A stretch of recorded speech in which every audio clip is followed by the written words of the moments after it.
Okay, next up we have Robert Green from the School of Physical Sciences, and he's going to talk about engagement, assessment, and feedback in challenging times. So over to you, Bob. I'm hoping that you can hear me and see me, Phil. Yes, we can. Yeah. Thank you. Let me just see if I can upload my slides.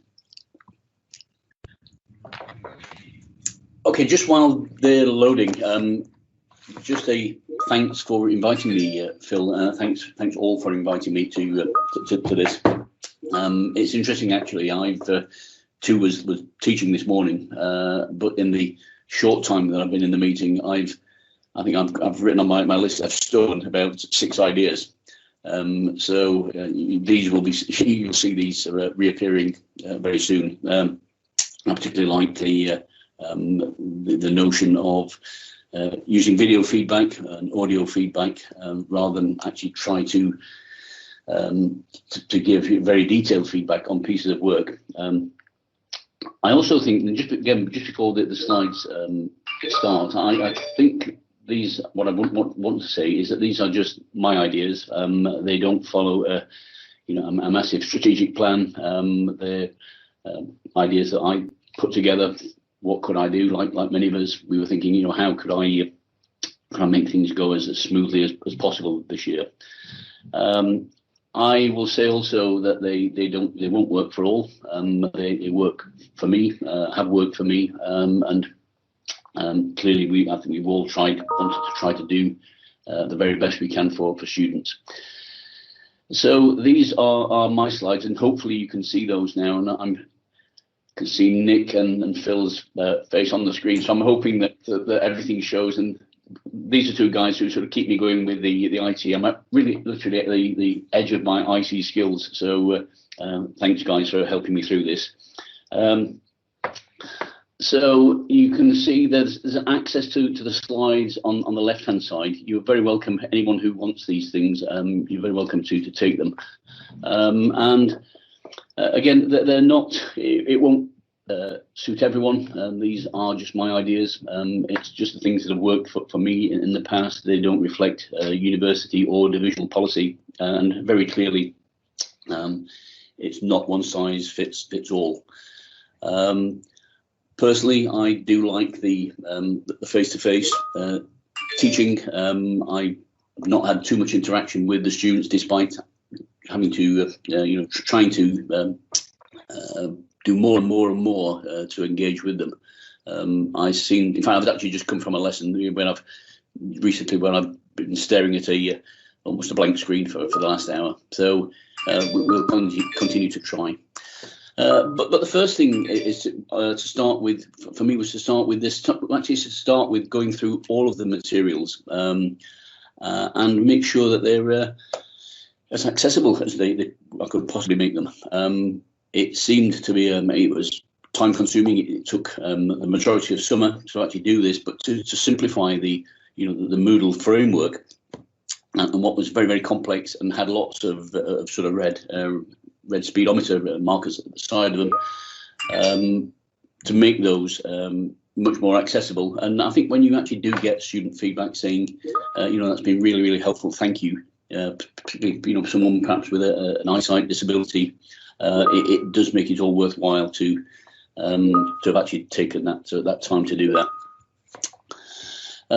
However, there have been some positives, I think, that have come out of this situation, and one of these has been clearly listening to other colleagues, how they've been innovative and tried to use the online learning to our advantage. So, like many, I've recorded all of the materials and put them on being able to upload the content either at the time or very, very quickly afterwards. The other thing I've found it's been very helpful for me to do is to give me a very, very accurate lecture by lecture account of student attendance. I get those immediately after download them immediately after the lecture, and then follow up. You'll see that on the right hand side, I've been doing either a lecture by lecture feedback or a weekly digest if we've got 2 or 3 lectures during the week. And you can see the chart on the right puts it really under the students' nose what the attendance has been like. So hopefully sort of doing that feedback, but doing it in a timely way will have helped. And I've also fed back to students where the the attendance, the particular attendance hasn't been too good. So I'm sorry that's just knocked my screen out now. I've got it back now. Sorry, thank you. So where I've spotted non-attendance, I've been able to follow up with individual students very quickly and said, I saw that you weren't there. Is there a problem? Again, you've sort of heard me say that some of the take-up hasn't been perhaps as what I would have expected, what I would have liked, and I've tried to catalyse this, try to incentivise it by doing a little weekly book prize for students who've completed a quiz. I've been keeping Amazon busy and banging a little book and giving them a book for completion. So this is just one example of how I've done this in terms of looking at attendance monitoring. And again, I know that we could do this previously through various means, but doing it through Teams enables me to track this as we go along. I would just, after the block on the bottom right hand corner though is just to say to just be a little bit careful with the metrics that we use, because I, like many of us, I suppose, have used attendance as a level of students engaging, and the point of me saying this is to look beyond attendance. So on this occasion, we had one of my academic advisees who had on the face of it, a good attendance, but when we looked further, he'd actually downloaded and looked at only about a quarter of the materials. So make sure that we have the take-home message there is to make sure that we have the right metric and to look deeper. Again, like many of us, I've restructured the content. I take feedback now at the end of each lecture slot. I've also introduced this more frequent, what I could refer to as 360 feedback, which helps me to feedback to the students with my sort of weekly digest, and also to get them to feedback on how things are going. We finish off each lecture with a, give me a thumbs up or a thumbs down, what you thought of the lecture, and sort of feedback on how we can actually improve it lecture by lecture, rather than actually leave things to the end, when of course very often then it's too late. Again, just some examples. You can see the pre-reading quizzes I've been putting together, and the examples of the weekly digest. This year, and it will be common practice to many colleagues I know, but personally, I've never run workshops before. They've just been more traditional lectures, and those actually have been quite useful. We've put a few of those, several of these on together now. You can see some links to what they look like there. And in the workshop is where I launch these quizzes. You can see on the right hand side. So we get them. We show a video clip and actually test their powers of observations, and we reward that then if they get the correct answer with the book, as I was saying. So that's been good, and as you can see there, I've tried to incentivise, as I've said, with the book prize each week for students who've actually answered the quiz correctly. Like I say, it won't work for everyone, but it seems to have worked for me. We've reduced assessment. Certainly the modules I teach, we've significantly reduced the amount of assessments. For example, this module is a very, very practical module that previously had an assessment each week. So there were 7 weeks of practical, and each week of those practicals were they had an assessment with them. We've removed that.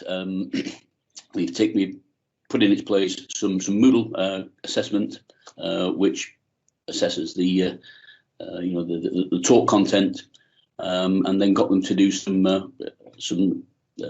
a case file to actually submit at the end of the module. So that's what we've done, and we've seen some great attendance at that module. A few minutes left, Bob. Okay, so the other thing I've done is to make use of the Teams chat very, very quickly. It's into the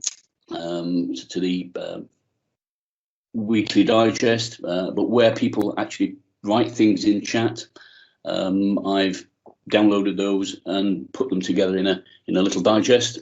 So this is what you asked during the class. So rather than actually lose those messages, make sure that we capture them and feed those back. I've also continued with my weekly newsletter. So I've been keeping a weekly newsletter now for the forensic students for, I think, about 8 years, and sort of filling them in with various things that have happened and various things that I think are interesting. So some examples there. The other thing that's the more distance learning approach has helped us with is the society. We've in the past struggled to get speakers. We've now had a speaker for every week of the term.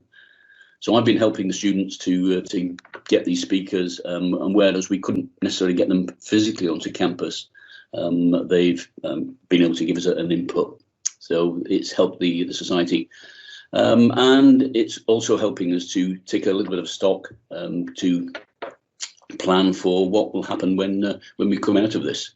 So each year I've had what I've referred to as a flagship event, and we're planning to have another one of those as soon as lockdown eases. So again, feeding that information into students. That the end is in sight.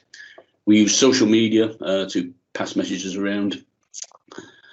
And realizing that I'm running out of time, this is my idea condensed. It was to say that from the outset, if I engage with students more, will they engage with me more regularly? So those are just some of the ideas that I've been using this year.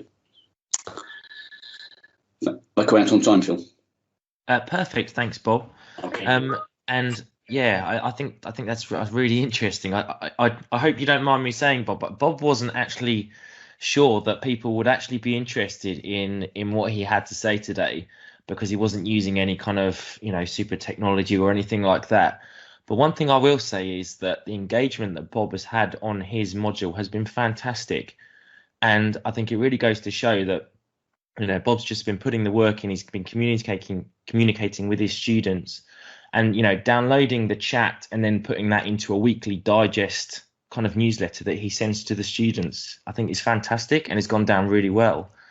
And I think I just wanted to say well done, Bob, just from me, because I think it's great. Thank you. Nick, do we have any questions in the chat for Bob?